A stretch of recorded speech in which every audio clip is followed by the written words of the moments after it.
gente hoje, conforme havíamos falado na semana passada, deixamos a questão no ar do que vocês gostariam que nós abordássemos na aula de hoje.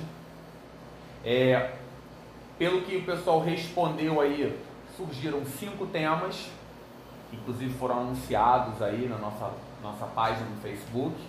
Desses 5 temas, eu conversando com o Renato, a gente achou ótimo, na verdade, a escolha desses temas, porque a gente ainda não tinha trabalhado com maior profundidade, né, as questões a nível internacional, a nível de geografia regional do mundo. Apesar da aula passada ter surgido um pouquinho a questão do neoliberalismo, da Inglaterra, a gente não tinha falado de geografia da parte regional do mundo. Então, assim, o que a gente pensou? A gente vai tirar, na verdade, desses 5 temas, 2 dos temas.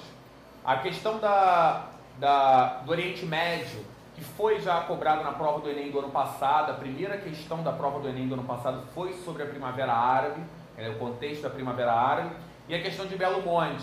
Eu já falei um pouquinho aqui de energia de usina hidrelétrica, e Belo Monte foi diretamente cobrada na prova do ano retrasado.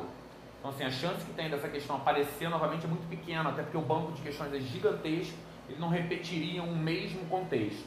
Então, a gente vai caminhar para o mundo a partir da Segunda Guerra Mundial, quer dizer, o mundo pós-Segunda Guerra Mundial, para falar um pouquinho da União Europeia, falar um pouquinho do Mercosul, então do bloco econômico, os acontecimentos recentes no Paraguai que envolveram questões relacionadas ao Mercosul, e no finalzinho a gente faz aí, testa alguns comentários a respeito da China, que o pessoal pediu também o assunto China. Então, assim, para a gente recomeçar, então, reconstruir esse mundo pós-guerra, né, um mundo de tantas transformações, um mundo em que tantas coisas aconteceram, né, o século XX, aliás, o Hobsbawm dizia que é um século de era dos extremos, né, assim, era dos extremos, e um outro geógrafo também italiano dizia que é o longo século XX, é um número tão grande de acontecimentos ao longo do século XX que tornaram, parece, um século maior do que os outros, né, na visão dos outros historiadores e geógrafos. Então, assim, aqui ao meu lado, o maior historiador aqui ao vivo nesse momento, o professor Renato Pelizari. Olá. Vai fazer com vocês, então, esse contexto de mundo pós-guerra. Vamos lá, até porque o que a gente acredita, né? Como ainda tem uma semana até o Enem, então vale a pena a gente deixar algumas indicações também, né? São muitos temas hoje para se trabalhar, né? A maioria temas de atualidade, até muito mais de geografia, mas a gente aqui conversando falou, bom, vamos nos levar até esse momento, para a gente entender esse mundo hoje, né? Como é que a gente chegou nessa nova conjuntura internacional e como é que esses países, América Latina de uma forma geral, Mercosul, China, Índia, como é que elas se encaixam nesse mundo, né? Então a gente tem que voltar um pouquinho e lembrar, depois da Segunda Guerra Mundial, ali no finalzinho da Segunda Guerra Mundial, começa um fenômeno, né, que vai envolver todo o mundo, direto ou indiretamente, chamado Guerra Fria. Então, claro, primeiro por definição, acho que o pessoal que já está estudando desde o início do ano lembra que a Guerra Fria, por definição, é a ideia de mundo bipolar. É uma polarização ideológica, um mundo dividido, né, ideologicamente falando, entre 2 blocos, o chamado bloco capitalista e o bloco socialista, liderados respectivamente por Estados Unidos da América e União Soviética. É claro que essa bipolarização, ela tem também características, além dessa coisa ideológica, política, um mundo bipartido economicamente, né, a ideia de modelos antagônicos, tudo bem? E, obviamente, você vai ver impactos disso na propaganda, impactos disso no modelo de vida, impactos na própria forma de organização da sociedade. Então, vamos partir desse mundo bipolar que para a gente traz algumas coisas muito importantes, como, por exemplo, a ideia da formação desses blocos, os norte-americanos procurando aumentar a sua influência, tanto na América Latina como na Europa em geral. A gente já ouviu falar, por exemplo, do Plano Marshall, que é o plano de ajuda econômica norte-americano, que os soviéticos vão procurar fazer algo semelhante, que é o Comecon, né, que é um bloco econômico, né, de livre circulação de mercadorias. Os Estados Unidos organizam os seus blocos militares, a chamada OTAN, Organização do Tratado do Atlântico Norte, e o TIAR, o Tratado Interamericano de Assistência Recíproca, enquanto os soviéticos criam o seu bloco militar, o chamado Pacto de Varsóvia, em 1955. Né? Ou seja, a estrutura do bloco ela é econômica, ela é política e ela é, obviamente, ideológica. Nisso nós também podemos inserir a ideia da grande corrida aeroespacial, que vem atrelada a uma corrida armamentista. Na verdade, as bombas atômicas sobre Hiroshima e Nagasaki né, foram aí um primeiro ponto nessa corrida armamentista. Os soviéticos depois também partem para a produção das suas bombas atômicas. Além disso, a corrida aeroespacial, com os soviéticos lançando o Sputnik, né, lançando aí o primeiro cosmonauta, né, para o espaço, o Yuri Gagarin, e os norte-americanos chegando primeiramente à Lua, né, e sempre essa coisa de corrida aeroespacial pode ser trabalhada na sua prova, tanto como uma questão atrelada à corrida armamentista, porque, claro, a mesma tecnologia de foguetes que levam o homem para o espaço é aquela que pode ser utilizada no transporte de bombas para atingir o seu inimigo. Assim como pode ser usado de forma propagandista. Eu gosto sempre de dizer para meus alunos o seguinte, a pergunta clássica, os americanos foram mesmo para a Lua no final da década de 60? Eu falo, olha, se eles foram para a Lua ou não, hoje para a gente pouco importa. O que importa é que o mundo acreditou que os americanos fossem à Lua. Então, dentro de um mundo de Guerra Fria, onde, né, a crença no melhor modelo vale também por uma questão ideológica, ora, a propaganda como propaganda valeu. Então, o mundo acreditou, então eles foram à Lua. Então, essa é a questão. Então, isso é muito importante que a gente compreenda, que a gente sinta a ideia de Guerra Fria. Agora, dentro dessa Guerra Fria, em casos específicos, tem alguns pontos que muito importantes para a gente trabalhar, como, por exemplo, a Revolução Cubana. Por que a Revolução Cubana vira esse ano para a gente um ponto interessante?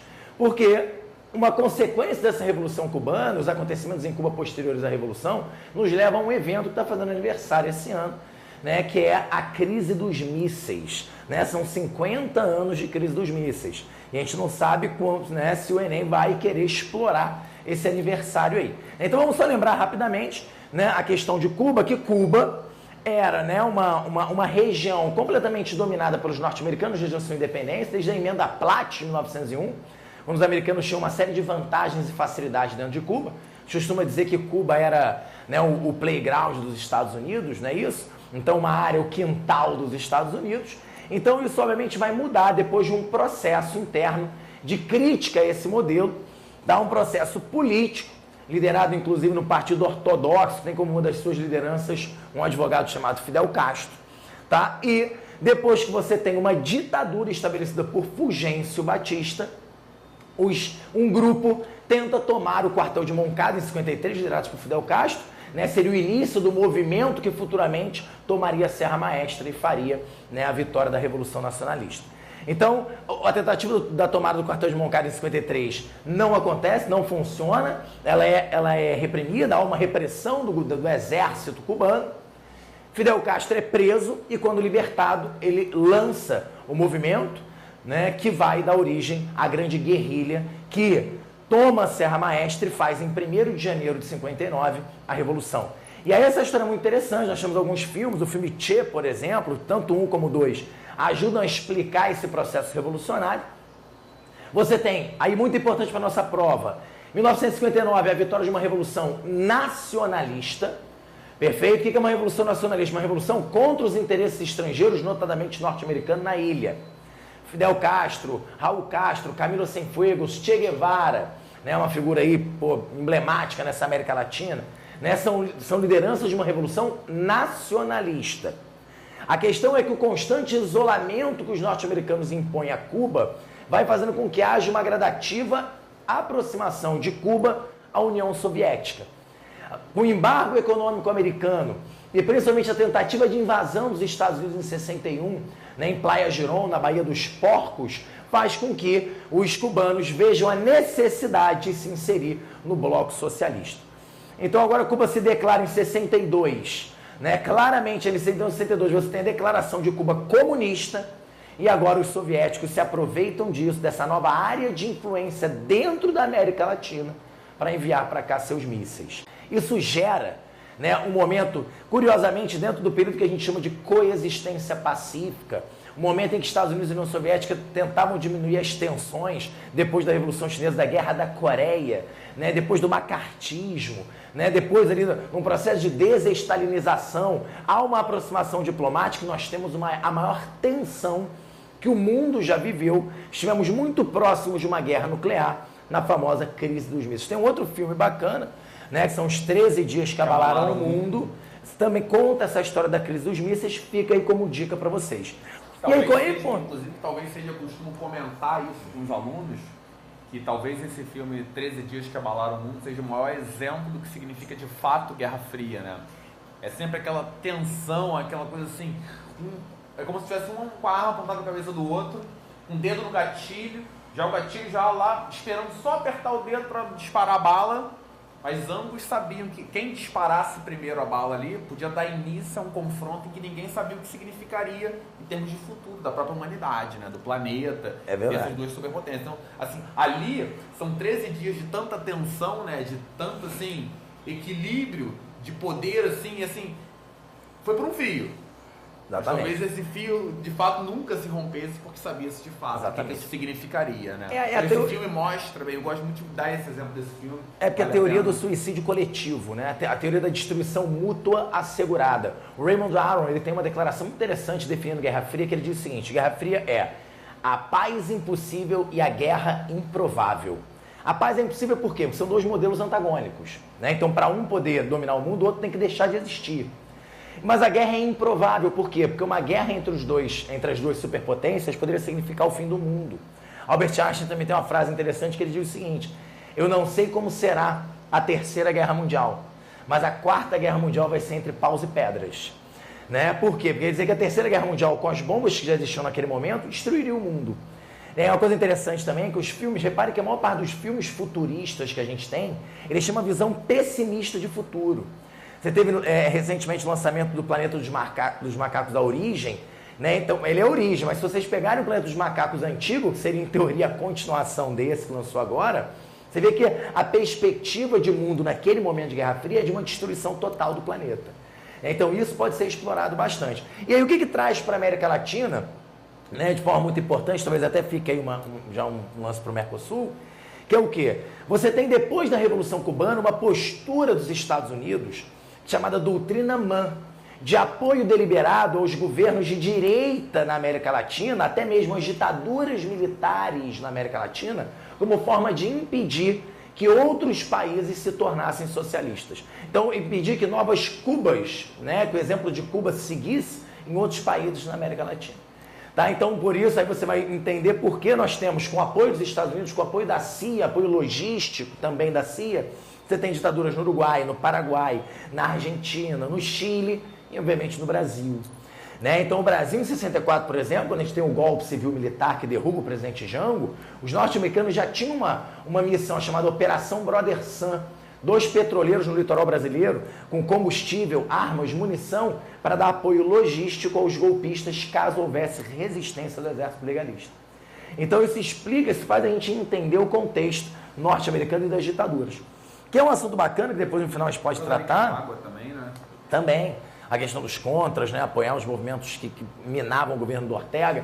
Então, quer dizer, isso sim, a chamada Operação Condor, onde a CIA... No caso da Nicarágua, eu acho um fato interessante, algum tempo atrás, um aluno meu trouxe para mim um manual, teoricamente, não vou dizer que foi de fato feito isso, mas um manual que teria sido feito pela CIA, para distribuir, foi distribuído entre a população da Nicarágua como forma de boicotar o governo. Então, assim, ali tinha uma série de estratégias, do tipo assim, o cara ir num prédio público, colocar um papel laminado e colocar a lâmpada no lugar, para quando alguém acionasse, tentasse ligar, aquela corrente retornasse e queimasse todo o sistema do prédio. Então, assim, uma série de medidas para boicotar o Estado. E mostra, eu acho, bem como é que a agência de inteligência americana, ela está aí atuando para apoiar esses regimes, né, que na verdade vão ser contra, quer dizer, vão ajudar muito contra os movimentos socialistas, comunistas que devem surgir. Né? Porque, não, que isso, estamos juntos. Daqui a pouco é tu que vai falar pra caramba aí sem parar, eu não vou ter espaço, eu estou aproveitando para poder falar mais, entendeu? Bom, então quer dizer, a Operação Condor é algo que pode aparecer, que seria a cooperação entre as ditaduras latino-americanas, né, com o apoio logístico da CIA, né? É uma coisa interessante. E outra coisa que pode aparecer também, né, na sua prova... Bom, em relação a Cuba, eu tinha anotado aqui uma coisa interessante, que é a imagem de Che Guevara, que é uma coisa que pode aparecer. Vem se discutindo muito nos últimos anos a imagem de Che, se Che realmente era um herói ou se ele era um assassino. Acho que a tua prova do Enem ele não vai te cobrar um posicionamento definido. Né? O Che Guevara, por ter sido um grande nome, né? Um grande líder guerrilheiro, ele acabou sendo visto, por exemplo, como pelo parte do povo da Bolívia como um herói, como um santo. Né? Então, quer dizer, tem um documentário muito interessante chamado Personal Che, vocês podem também procurar, que trabalha com essa ideia. Você vê que para muitos ali o Che nunca pegou em armas. Che era um santo. O Che ele voava e ia libertando a população. É a declaração de uma das senhoras bolivianas que foram entrevistadas. Então, por um lado, ele era visto como um santo, e a historiografia hoje parece que vem numa política de desgaste da imagem de Che Guevara, querendo falar que ele era um assassino, porque ele fazia julgamentos sumários, porque ele mandava executar as pessoas a sangue frio. Esses dois Che Guevaras existem. Esses dois Che Guevaras coexistem. Então a gente não tem que definir se ele é uma coisa ou se ele é outra coisa. Eu só vou contar para vocês uma cena que vocês vão entender. Quando o Che Guevara foi morto na Bolívia pelo exército boliviano, uma senhora quis ver o corpo dele, uma senhora que tinha raiva dele por causa da propaganda do governo boliviano, tinha raiva e queria ver esse homem morto de qualquer jeito. Quando ela entra na escola onde estava o corpo dele, ele estava muito sujo, com uma barba longa, ele estava na floresta durante muito tempo, né, fugindo do exército boliviano. E quando essa senhora chega e olha o Che morto, ela bota a mão na boca e fala: meu Deus, parece Jesus Cristo. Ou seja, estava ali sendo criado um grande mito, sem dúvida nenhuma. Né? A imagem de Che Guevara, ela só perde para uma imagem. A segunda imagem mais difundida no mundo ocidental só perde para a imagem de Jesus Cristo. Então, quer dizer, esse Che Guevara pode aparecer na tua prova. E outra coisa que eu acho que pode... questão de Cuba, eu acho também que pode aparecer. Sim, questão de Cuba, questão de crise dos mísseis. Essa mudança na política, assim, a passagem do governo do Fidel Castro para o Raul Castro e a postura do Raul Castro de gradativamente abrir a economia cubana, né, rompendo um isolamento, que foi muito também em função do bloqueio continental que os americanos declararam a Cuba, né, em função da adoção desse regime.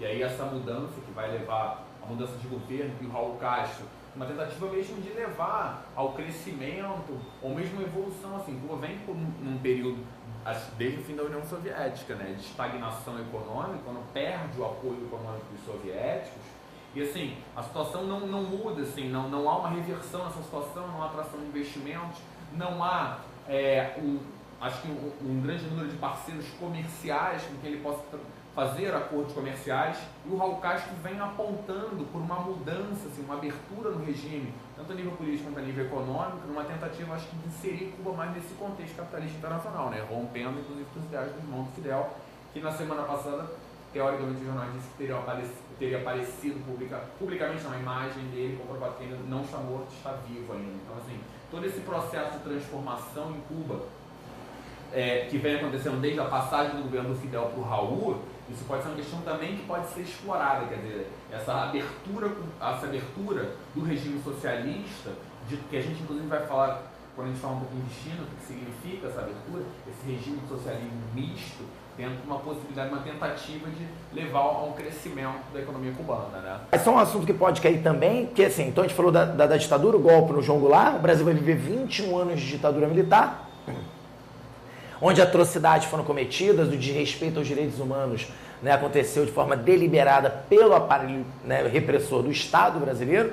E aí uma coisa muito atual que está sendo discutida, aparecendo muito nos jornais, é a questão da Comissão da Verdade, né, que a presidente Dilma criou, depois de 2 anos de discussão, em 2010 ia ser criada essa Comissão Brasileira da Verdade, né, para discutir aí não são mais os crimes, a repressão não, o termo foi mudado, para estudar, para pesquisar, para chegar, né, para elucidar os mistérios aí que ainda estão em torno da violação dos direitos humanos cometidas de 46 até 88, não é mais entre 64 e 85. Então, assim, foi se discutindo e esse ano, né, 2012, a presidente Dilma Rousseff determinou que está criada a Comissão da Verdade, que é a busca por apurar esses acontecimentos, essa violação, embora existe uma lei de anistia de 1979 do governo Figueiredo, que ainda faz com que as pessoas não possam ser punidas por esses crimes. Então, essa Comissão, na verdade, pode chamar as pessoas que ou sofreram abusos ou que cometeram os abusos, lembrando que essa solicitação não é obrigatória, a pessoa pode se negar a ir para a Comissão, na verdade, né? E mesmo que ela vá e você chegue ali a conclusões, né, pertinentes, ali, que você consiga chegar até mesmo a acusações, né, para determinados setores ou pessoas, essas pessoas não serão punidas por esses crimes por causa da lei de anistia. Então é bastante limitada a ação.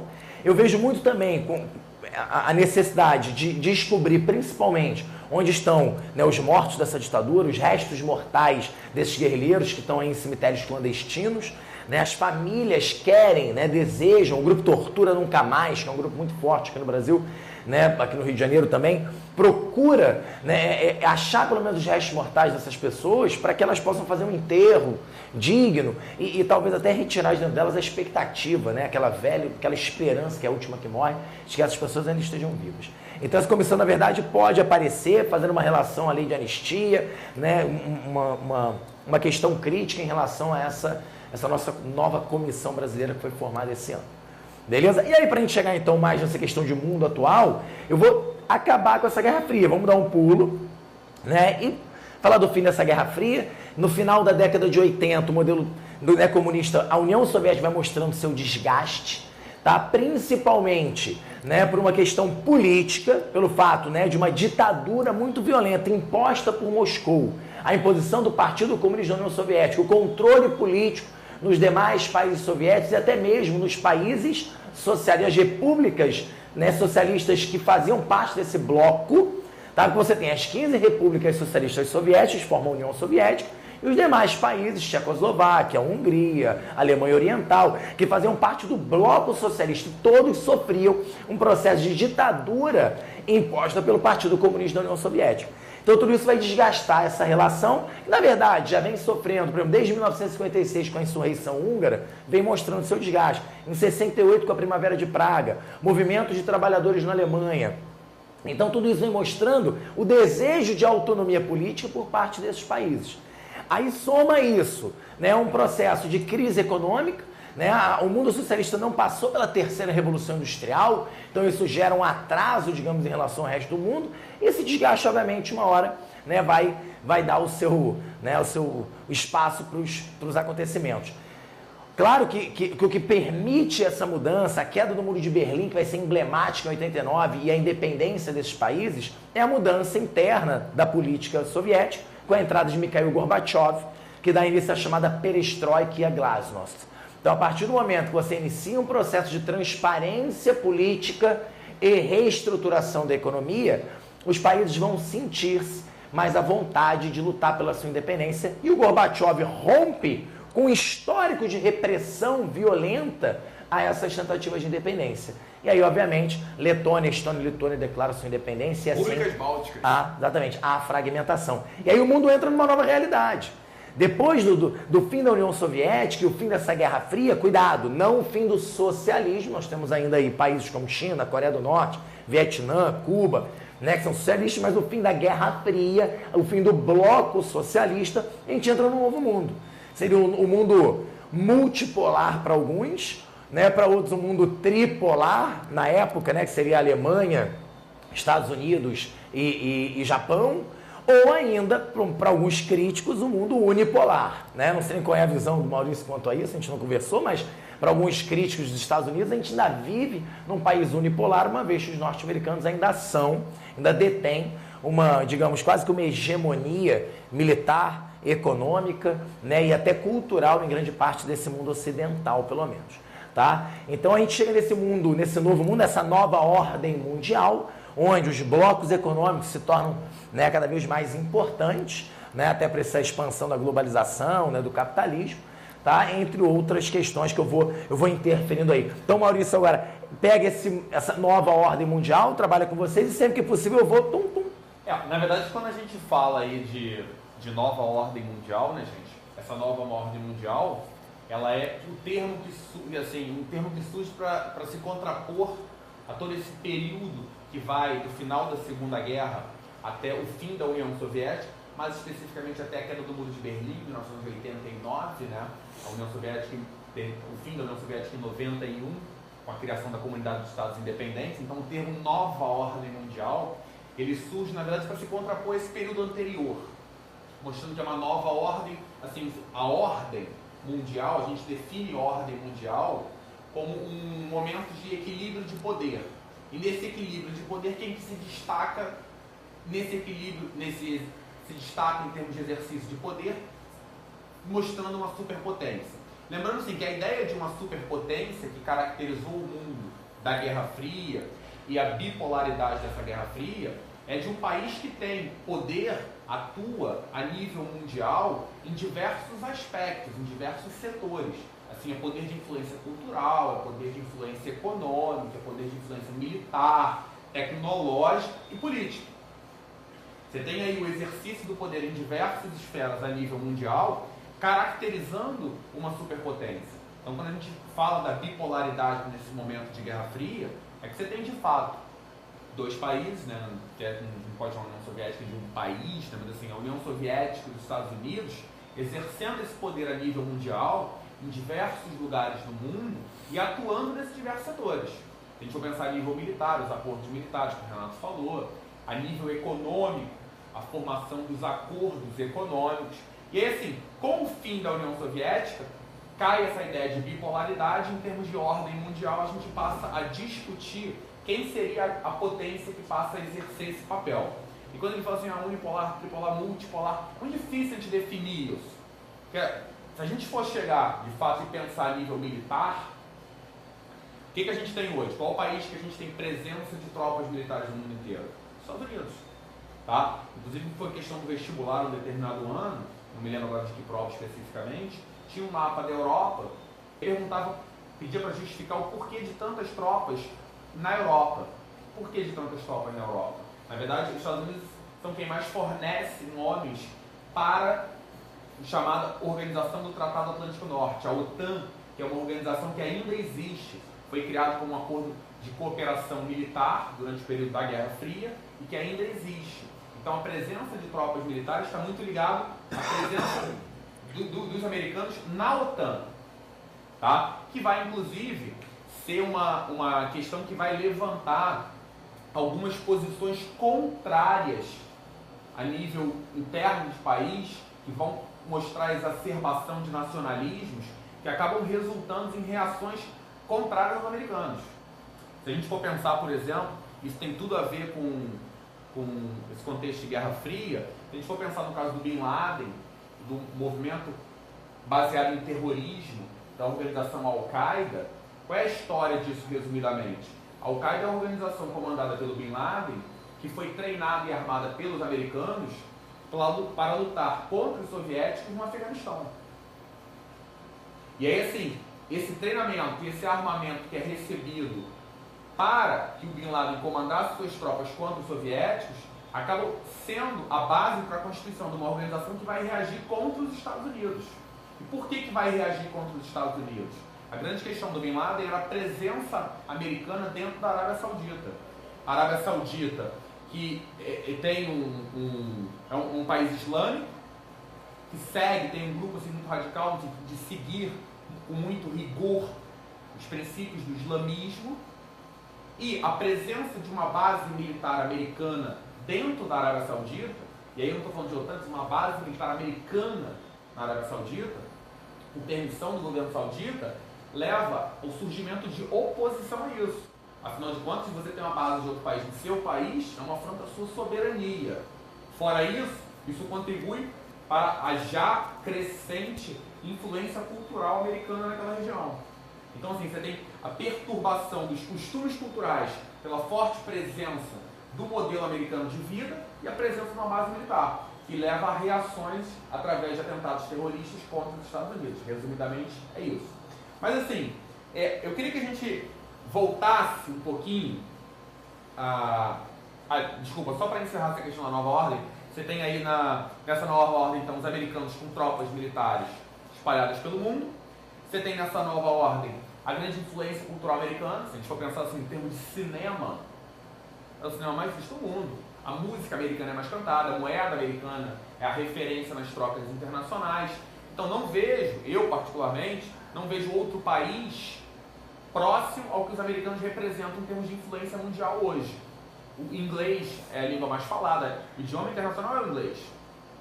Né? E mesmo os costumes americanos, a maneira de se vestir, a maneira de se alimentar. Então, assim, o próprio PIB americano, né, que é disparado, o maior do mundo.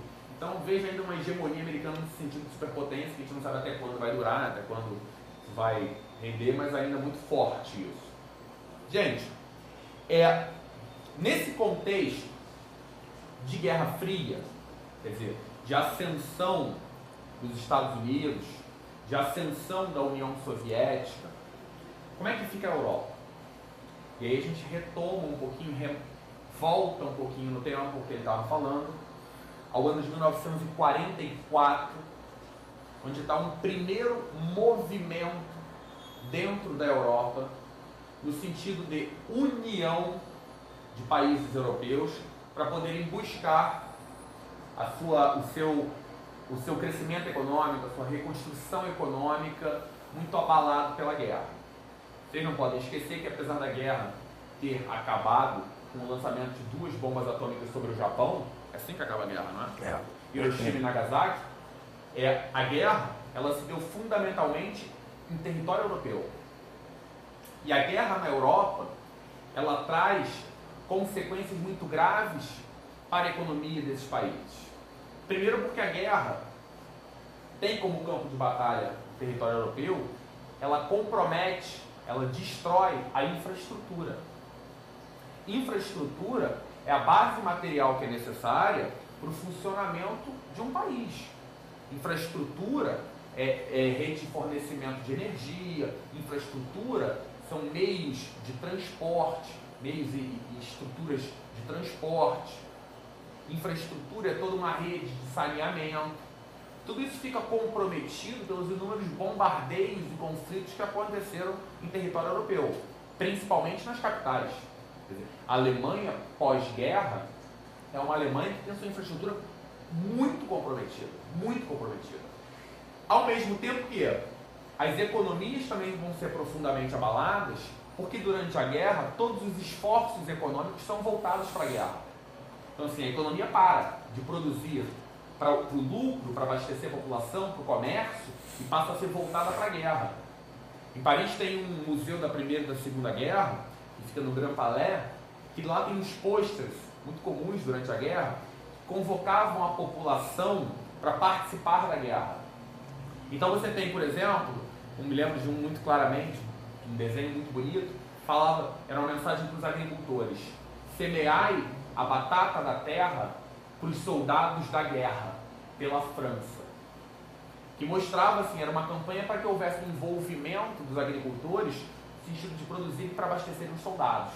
Assim como as fábricas de roupas, de tecido vão produzir uniformes para soldados, as indústrias automobilísticas vão produzir tanques, inclusive o Ford tem na guerra um grande momento de ascensão, né, Henry Ford americano, que para de fabricar automóveis para fabricar veículos para a guerra.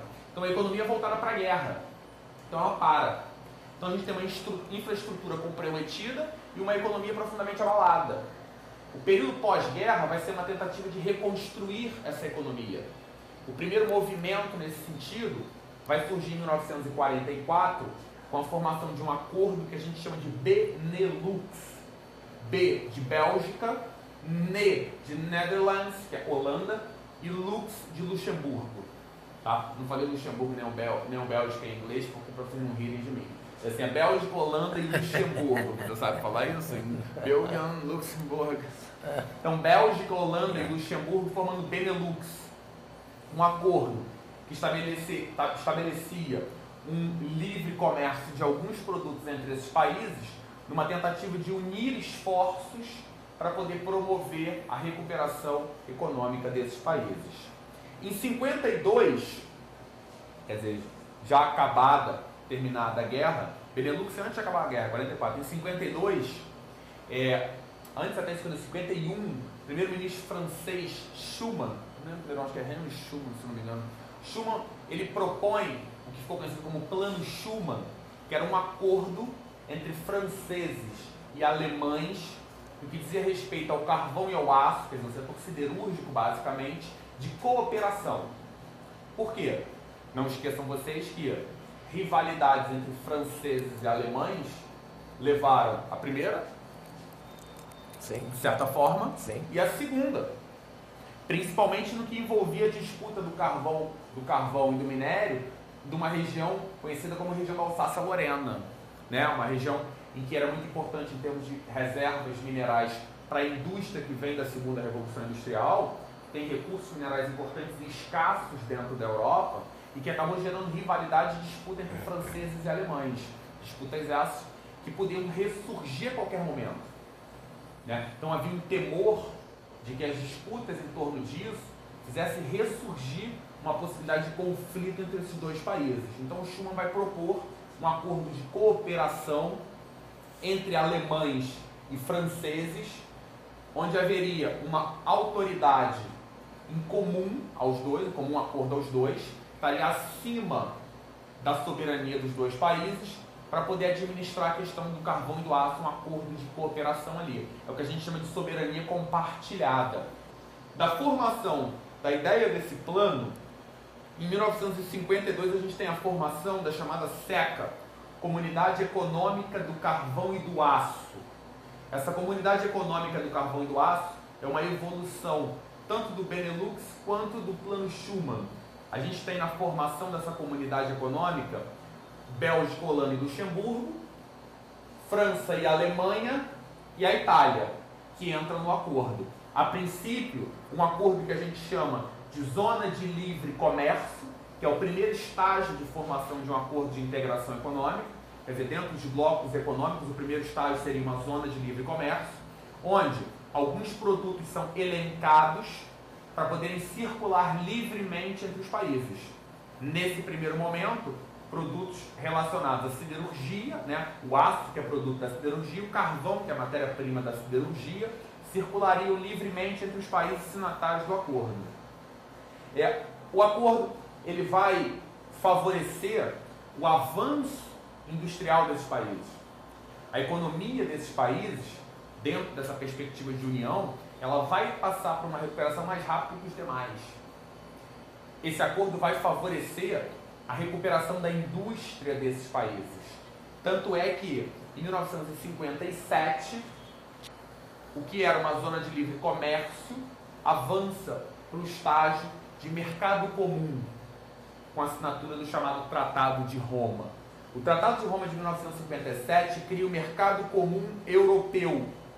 Mercado Comum Europeu, ele significa a integração não só na circulação de alguns produtos, quer dizer, a zona de livre comércio inclui alguns produtos, que se expande para todos os produtos, como a livre circulação de pessoas e capitais entre o bloco, tá? Dentro ainda desses 6 países.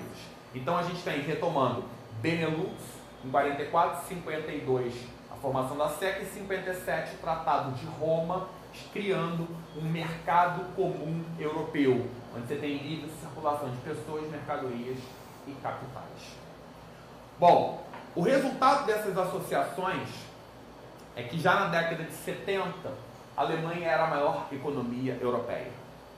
Tá? Não só a Alemanha era a maior economia europeia, como os outros países membros do bloco vinham num ritmo de crescimento importante, o que leva o interesse de outros países a aderirem ao acordo, o que interessava também aos membros, né? Quer dizer, a expansão desse acordo incluir aqueles países para outros países significaria novos membros, onde as mercadorias circulariam ainda mais, né? Lembrando a vocês assim, que quando você tem uma zona de livre comércio, o que eu produzo no meu país passa a circular em diversos outros países ao mesmo preço que custaria no meu país.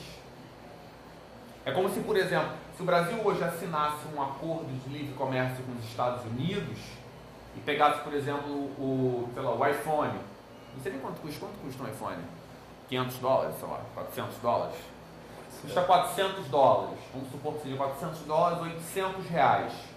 Esse produto que custa R$800 lá, aqui custa muito mais caro, porque quando entra no país, paga taxas de importação. Isso torna ele muito mais caro. A taxa de importação é uma medida para proteção do mercado nacional. Quando você assina um tratado de livre comércio, esse produto feito lá entra aqui sem nenhuma tarifa. Essa é a ideia do livre comércio. Então ele vai ser vendido aqui praticamente pelo mesmo preço de lá. Você vai acrescentar um custo de transporte. No caso do Brasil para os Estados Unidos, que é longe. No caso da Europa, onde os países são muito próximos, você nem tem esse custo de transporte. Tá? Então, esse produto que é feito lá, ele vai circular aqui pelo mesmo valor, o que aumenta as possibilidades de venda dele, porque ele se torna mais barato. Então a ideia de fazer acordo de livre comércio é você expandir o mercado consumidor de cada um desses países dentro de um contexto de união. Essa união favoreceu então o crescimento dessas economias. Na década de 70 a gente tem, ingressando a União Europeia, a Suécia, a Finlândia e a Inglaterra, né, que vai se tornar membro também. Na década de 80, 81 e 85... Perdão. 85, acho que é saúde.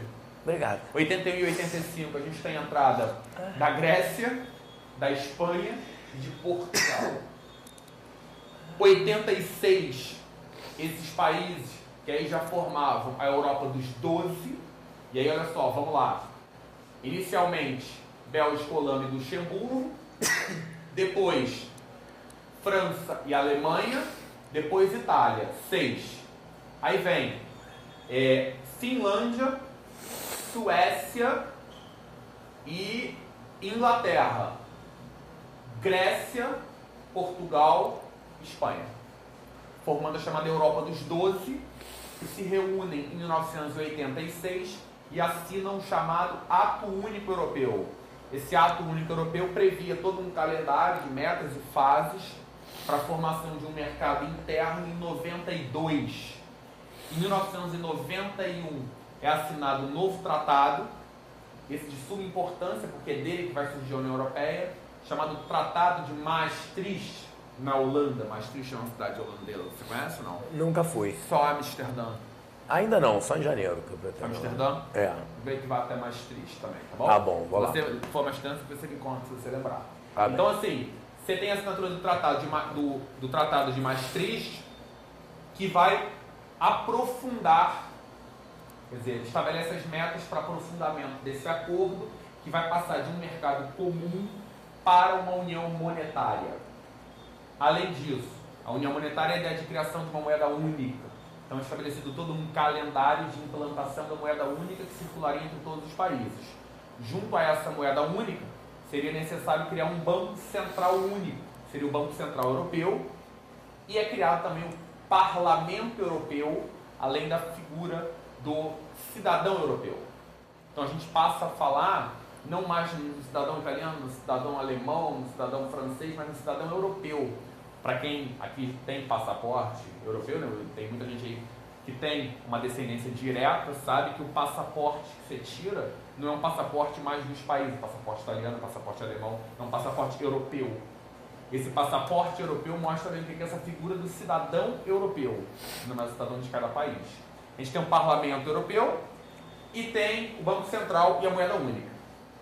Essa questão da moeda única, a implantação da moeda única, tem um históricozinho aí que eu acho que é importante a gente fazer para entender um pouquinho desse contexto da crise, que é onde eu quero chegar. O que acontece? O Tratado de Maastricht, ele foi assinado em 91 e entraria em vigor no dia 1º de janeiro de 1993. A moeda única, ela entraria em vigor em 1995, tá? Dentro do calendário estabelecido. Sendo que, para poder entrar em circulação a moeda única, era necessário que os países membros do bloco cumprissem uma meta de redução dos seus déficits públicos. Déficit público é quando o Estado deve. Esses déficits públicos não poderiam ultrapassar 60% do seu PIB.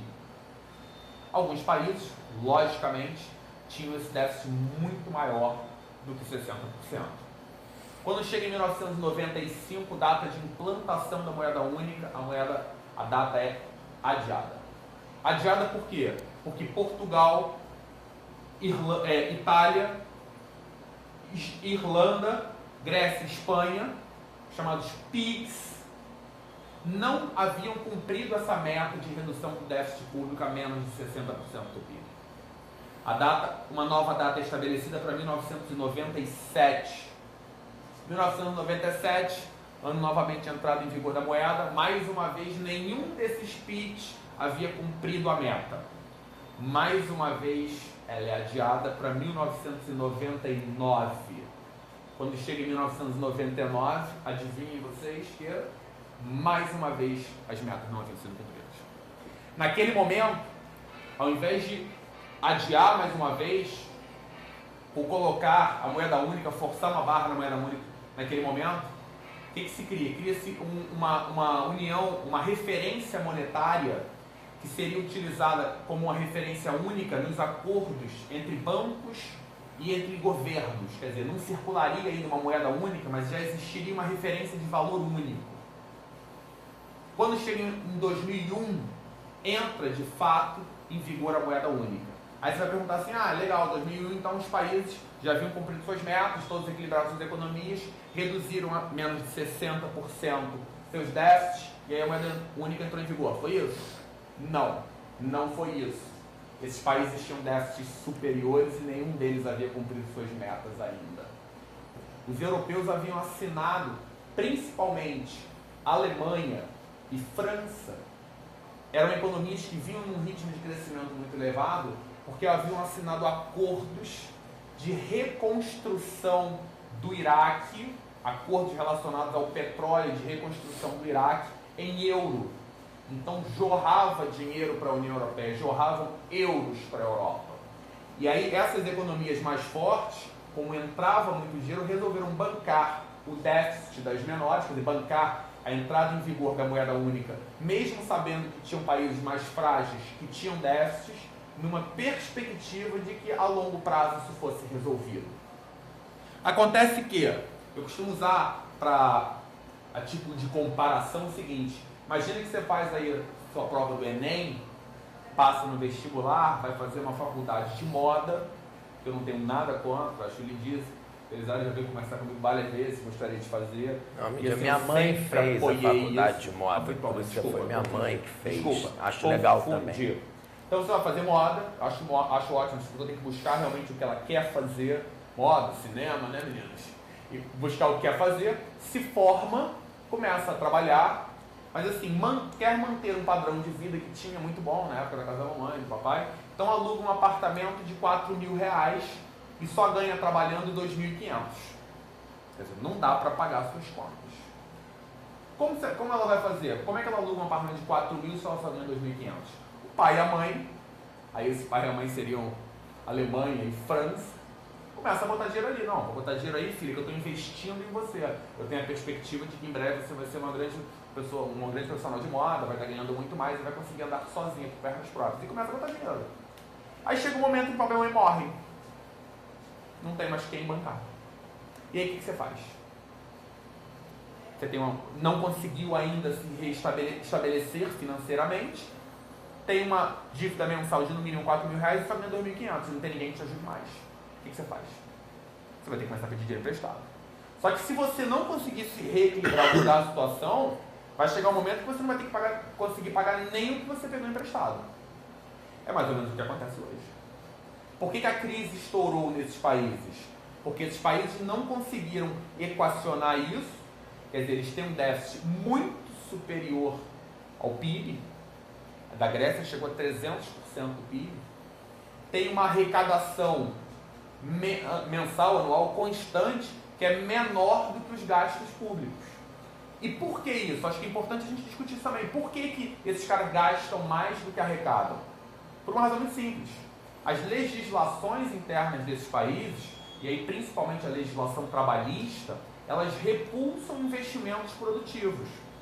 A Grécia, por exemplo, é um país que tem 15 salários na legislação trabalhista. Pergunto, você abriria uma fábrica na Grécia para pagar 15 salários ao seu trabalhador? Ou você abriria uma fábrica na China que não tem legislação trabalhista? Que é a lógica normal. Então você passa a repulsar investimento produtivo e deixa de arrecadar em cima de produção. Então você tem um Estado que arrecada pouco. Ao mesmo tempo, uma política econômica herdada da época do welfare state, do Estado de bem-estar social, em que os Estados são muito fortes. Quer dizer, os Estados, eles têm uma máquina pública que custa caro, ela tem um número de funcionários públicos que custam caro. A Grécia tem uma pracinha lá no centro da Grécia, e só para cuidar daquela praça tem cerca de 100 funcionários do Estado. Então você gasta muito e arrecada pouco. Por onde passa a solução por isso? Você diminui os gastos do Estado. Mas para isso você tem que demitir funcionários públicos, para isso você tem que fazer toda uma reforma para diminuir esses gastos. E quando você faz isso, você perde toda a base de apoio, porque ninguém gosta de perder emprego.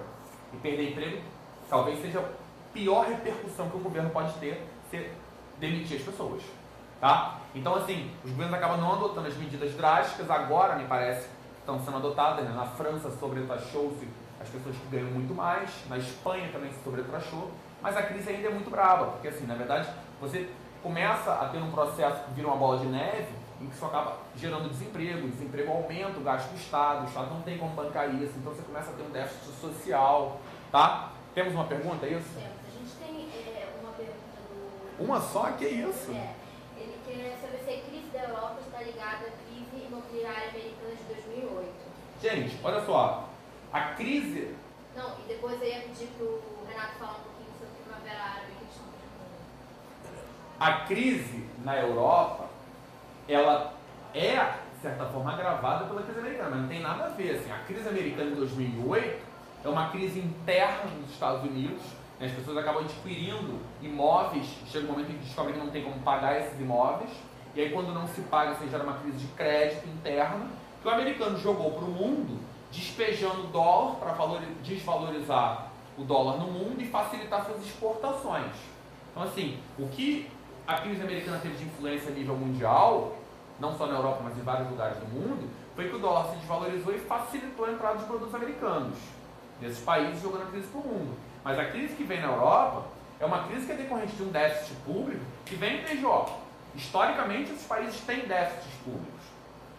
A crise americana, as medidas adotadas pelos americanos para resolver a crise podem ter ajudado a agravar essa situação. Mas a origem disso nada tem a ver com a crise nos Estados Unidos. Tá? Bom, mais recentemente, eu esqueci de falar dentro do plano, do processo de expansão da União Europeia, a gente teve a incorporação, aproveitando o que o Renato falou, com o fim da União Soviética, de alguns países que faziam parte do bloco socialista e algumas repúblicas que faziam parte da União Soviética. Há uma expansão da União Europeia em direção ao leste, com a incorporação de países do leste, chegando a um número de 27 membros. Você vai perguntar assim, porra, mas essas economias do leste são economias que sustentam a União Europeia, vão fazer parte de uma União Europeia, de uma zona do euro, e não vai dar problema?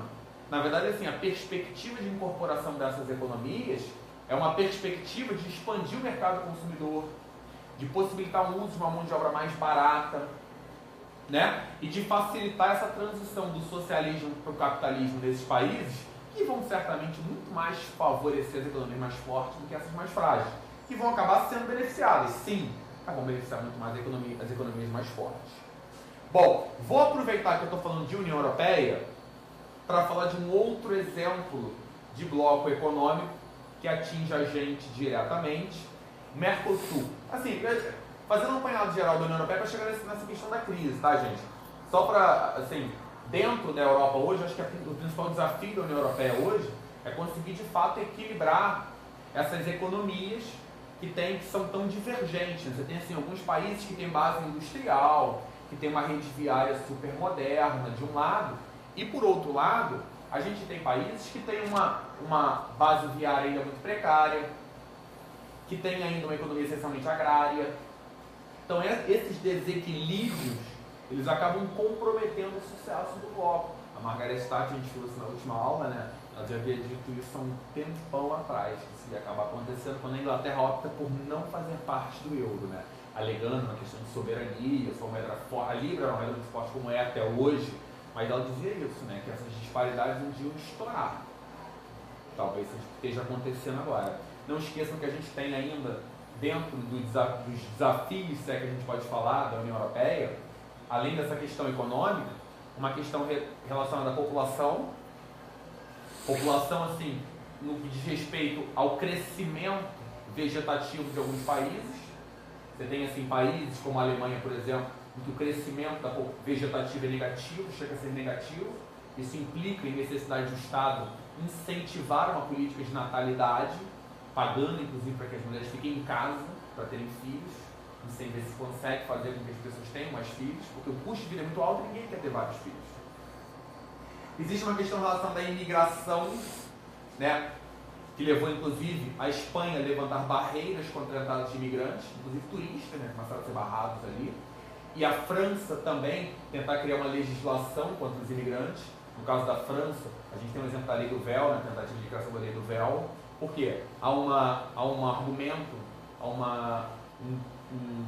um argumento muito utilizado pelos partidos, pelos movimentos de aversão ao imigrante, que a gente chama de movimento de partidos xenófobos, xenofobia e aversão ao imigrante, que acusa o imigrante de ser a causa do desemprego na Europa. Tá? Além disso, existe também um argumento de que o imigrante estaria corrompendo as tradições do país, né? Paris, no centro de Paris, vira um número de negros muito grande, imigrantes que vieram das colônias africanas francesas, principalmente, e um número muito grande de árabes. Então, uma tentativa do país de conter, de certa forma, essa imigração, de conter, de certa forma, essa mistura que vem causando no país, apesar da França ser um Estado laico, quer dizer, que teria que respeitar a convivência das diversas religiões.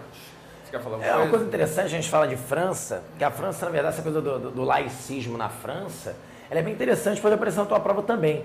Porque a França, na verdade, ela viveu 3 grandes momentos de laicismo. Primeiro, na Revolução Francesa, com os jacobinos, né, um processo claro de contestação da presença católica, onde o próprio calendário foi modificado. O calendário revolucionário é uma das coisas mais impressionantes da Revolução Francesa.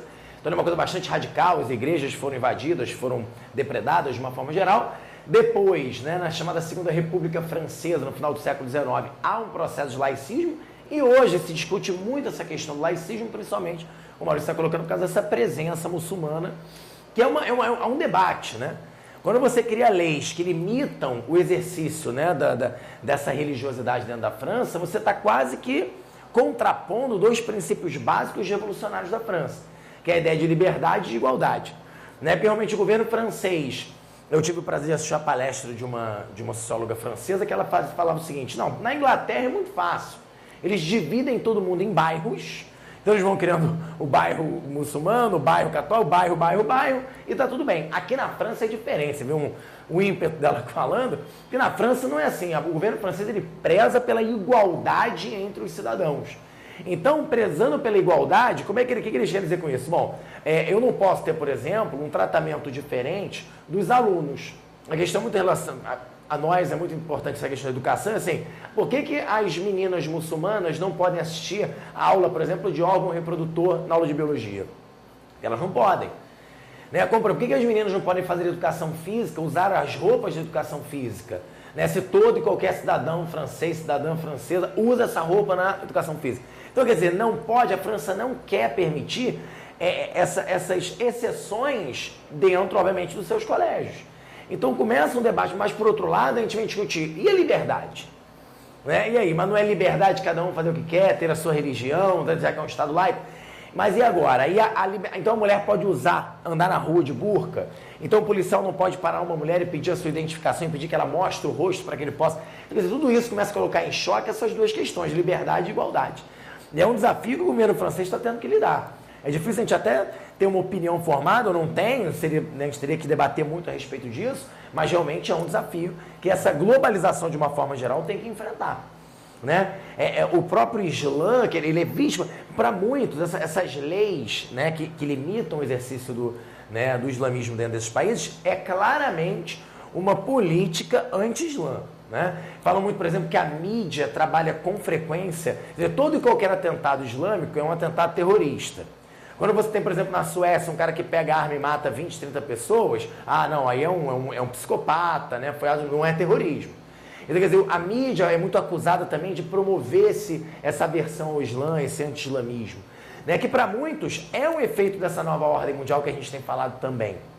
Que é o quê? Qual seria o grande inimigo? Então acabou a Guerra Fria, legal, o Fukuyama teria dito, a história acabou, porque a história ela se montava justamente sobre esses choques entre o Ocidente e o Oriente e tal.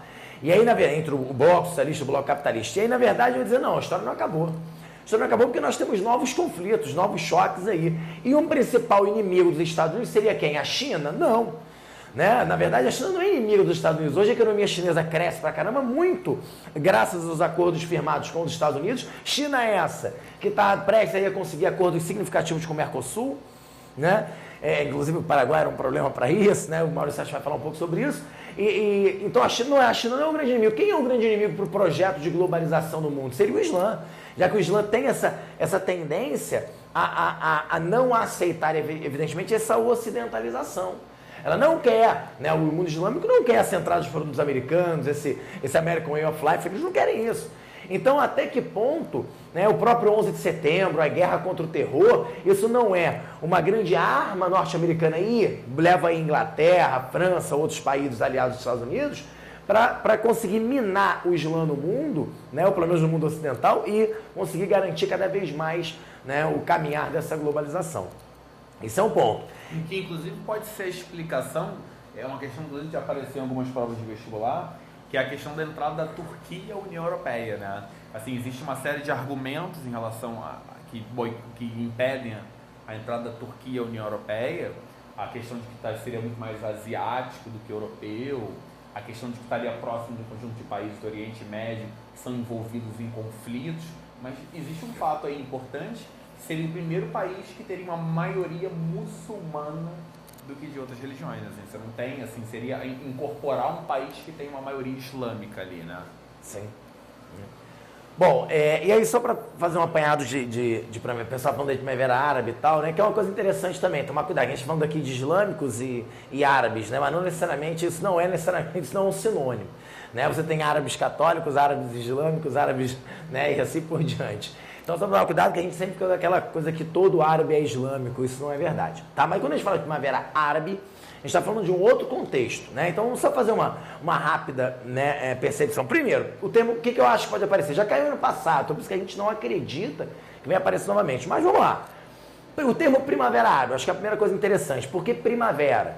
Né? Então, na verdade, seria na história nós temos outras primaveras, na verdade trabalham com essa ideia de... A primavera é um momento onde você tem o reflorescimento, né?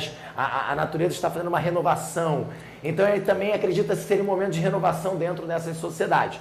Então seria a primavera de Praga de 1968, né? A primavera dos povos de 1848, a primavera de Praga de 1968, a primavera de Pequim, né, quando nós temos na China, com o processo de abertura econômica e não abertura política, nós temos o famoso movimento dos estudantes na Praça da Paz Seixal, o massacre da Praça da Paz Seixal, que a gente também chama de Primavera de Pequim. E aí agora, na verdade, em 2011, começa um processo, né, que é chamada Primavera Árabe, que na verdade são os levantes, os protestos, né, que vão ocorrer dentro desse chamado mundo árabe, tá? Começando pela Tunísia, né, quando um cidadão tunisiano vai se autoimolar, vai botar fogo no seu corpo, né, porque ali ele era um feirante que não tinha condições, ele estava vivendo uma situação complicada e tal, e na verdade aquele ato e a consequente morte desse sujeito começa a levantar uma série de protestos pela Tunísia que vai levar à renúncia do ditador da Tunísia que governava desde a década de 80. E aí, quer dizer, mas como é que foi feito esse levante? Aí começa aquela coisa, né? A revolução do Facebook, foi o que apareceu na questão do Enem no ano passado. Que, obviamente, o Facebook, o Twitter, o YouTube vão ser, obviamente, veículos de comunicação que levam esses protestos a diversas regiões da Tunísia. E não só na Tunísia. E, obviamente, com Ben Ali, né, vindo a renunciar na Tunísia, isso vai se estender para outros países. Vai se estender, por exemplo, pela Argélia, vai se estender pela Jordânia, vai se estender pelo Egito, vai se estender pelo Iêmen. Né? Então, na verdade, esse mundo árabe vai lutar, vai começar a se convulsionar principalmente ao porquê. Pela falta por ditaduras longas onde esses homens, o exemplo do Gaddafi, por exemplo, talvez tenha sido o mais emblemático deles, né? Homens que se tornavam donos dos países, se apropriavam dessas riquezas e a população vivia na miséria, à margem desse processo. Uma população com alto índice de desemprego, uma população jovem, principalmente que é essa população do Facebook, que não vê perspectiva. As pessoas entram talvez numa faculdade, se formam e não têm emprego e não têm uma perspectiva.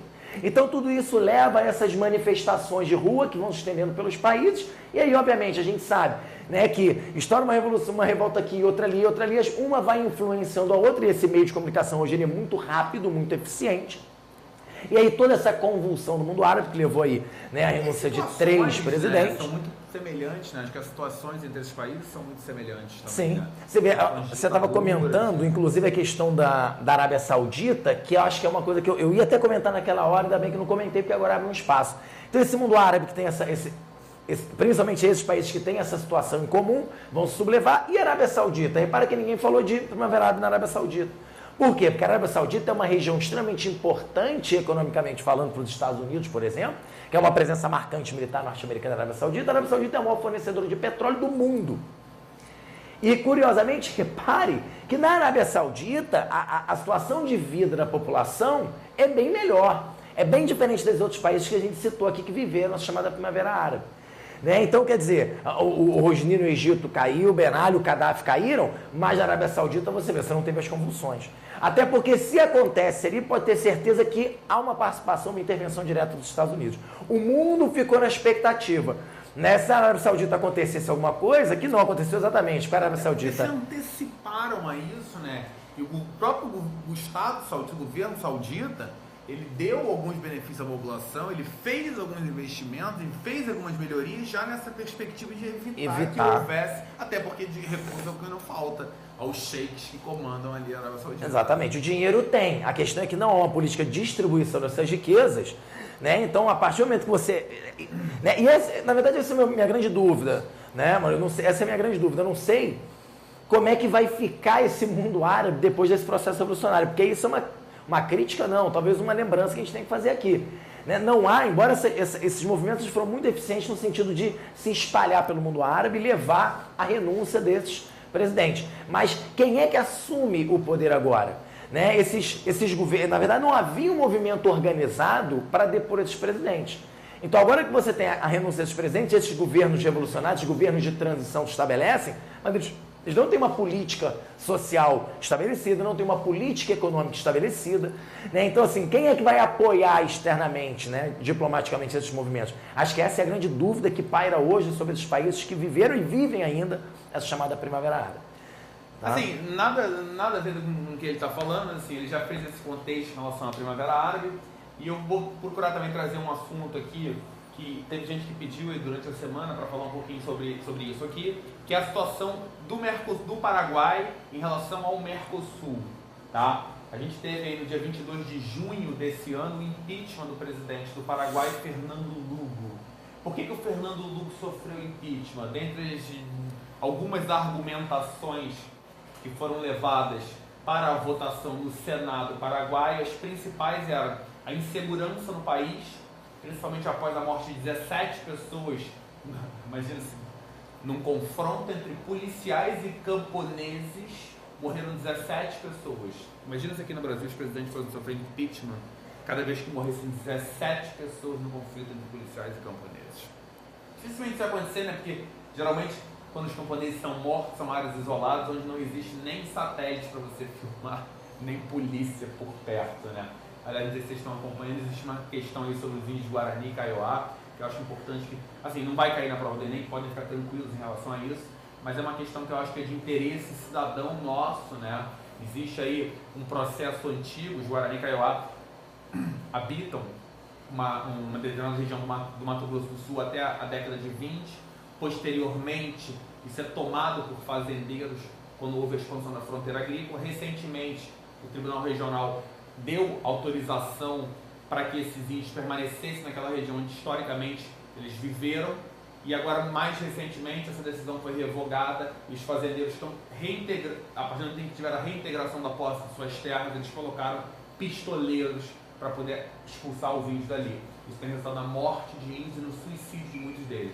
Essa é a situação, resumidamente. Acho que procurar se inteirar sobre isso, dar visibilidade a isso é importante, até na perspectiva de a gente construir um país, eu acho que mais cidadão, mais justo, em que a gente consiga preservar essas culturas. Que inclusive, perdão, só aproveitando, então desculpa, mas a Constituição de 88, a Constituição Cidadã, ela fala bastante sobre isso, né? Houve um debate muito intenso sobre a questão dos direitos dos índios, porque a gente fala muito da questão do negro, do racismo, né? Que foi uma luta, a criminalização do racismo, mas também tem a questão dos quilombolas e dos índios, que está presente na Constituição de 88, a questão de demarcação, na verdade, identificação dessas, tanto dos quilombolas como dos grupos indígenas, e a demarcação desses territórios para que eles possam, sim, ter direito ao seu local, ao seu convívio, né, ao seu direito à terra preservada. Inclusive, tá? Nessa questão que aconteceu com os Guarani e Kaiowá, tem um fato interessante nisso, que é o seguinte, quando houve essa revogação da medida que autorizava os índios a permanecerem ali,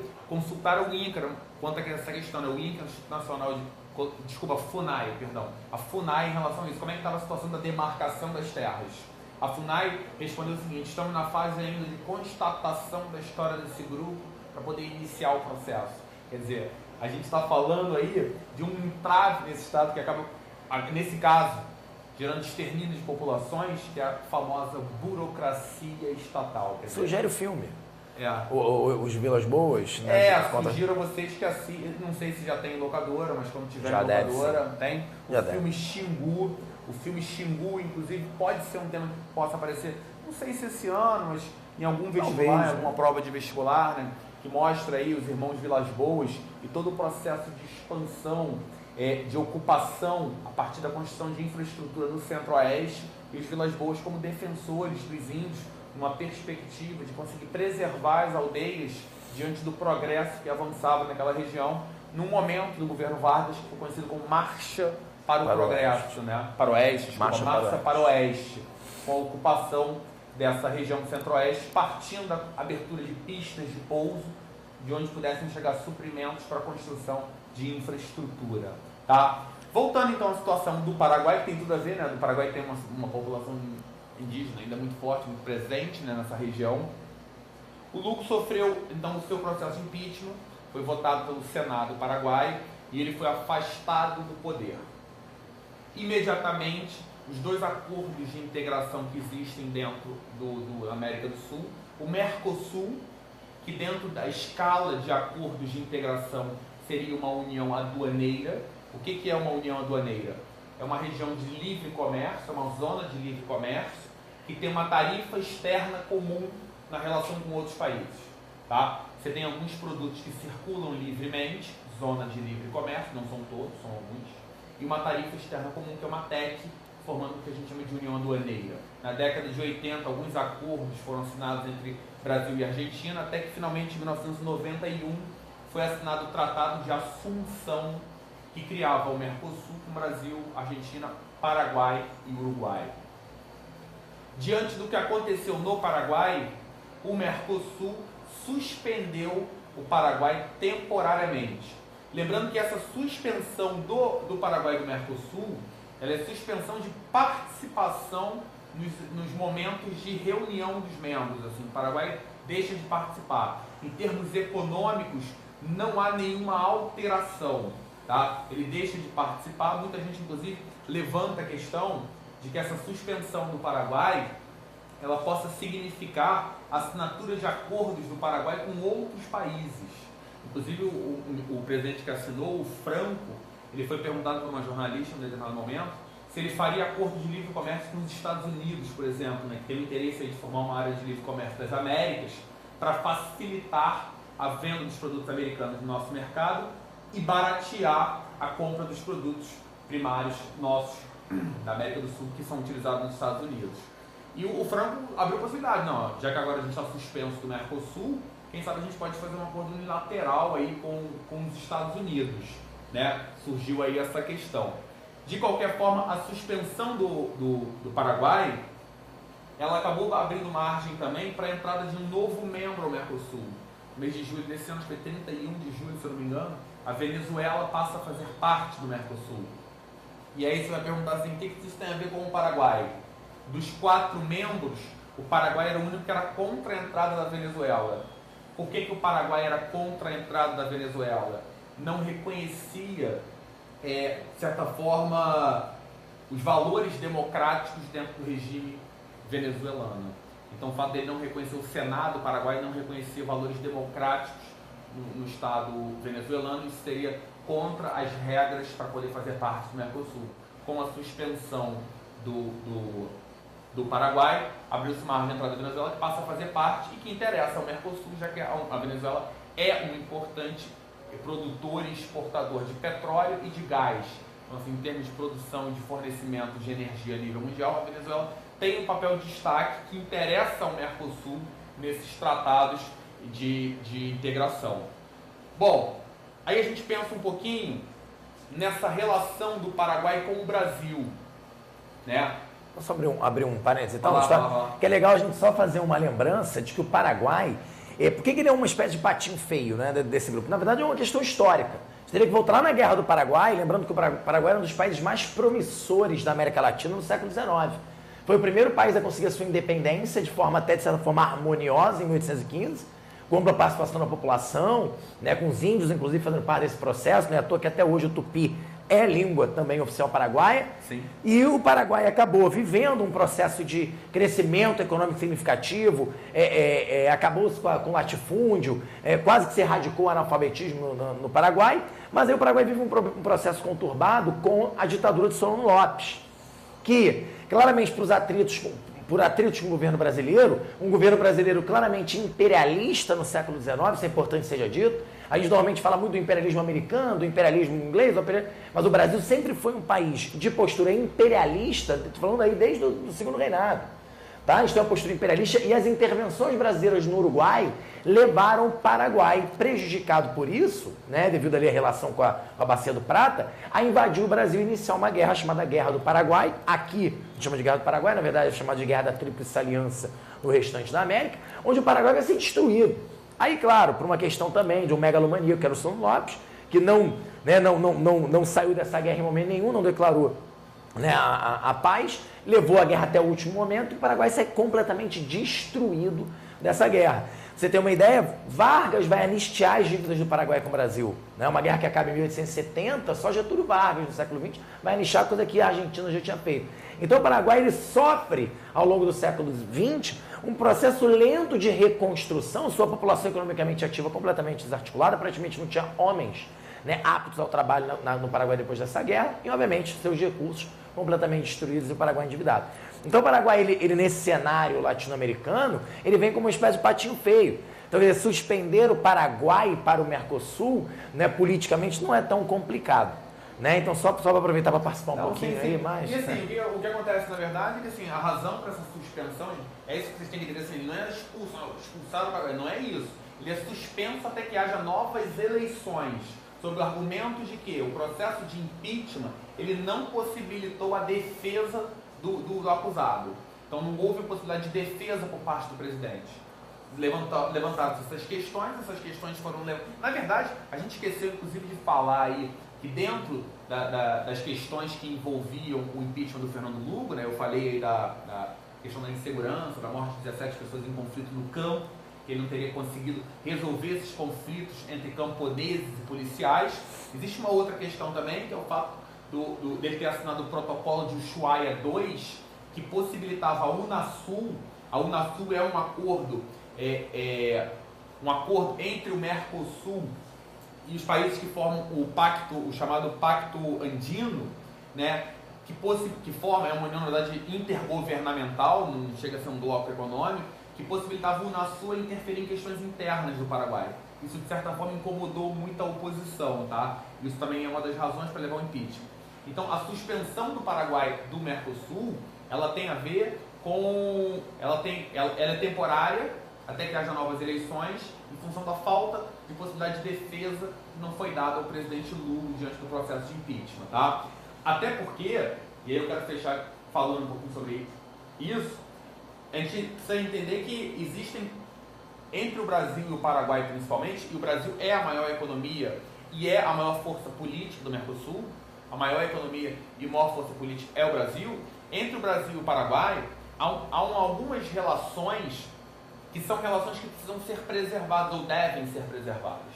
A primeira delas diz respeito a Itaipu, que interessa tanto ao Brasil quanto ao Paraguai, né? Itaipu é uma usina binacional, interessa ao Brasil porque o Brasil precisa comprar a parte da energia que cabe ao Paraguai, e interessa ao Paraguai porque ele precisa dos recursos que vêm da compra dessa energia.